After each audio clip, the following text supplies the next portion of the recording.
అందరూ ఒకే మెథడ్లో మర్డర్స్ చేస్తున్నారంటే ఏదో మోటివ్ ఉంది. చేయి ముందు పెట్టు. చూపెట్టు.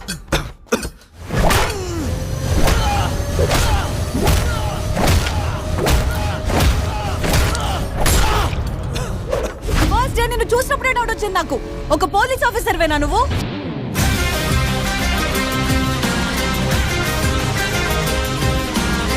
అదే అనుకుని మోసపోయారు ఇన్నెళ్ళు జనం. మీకు చూపిస్తా ఒరిజినల్.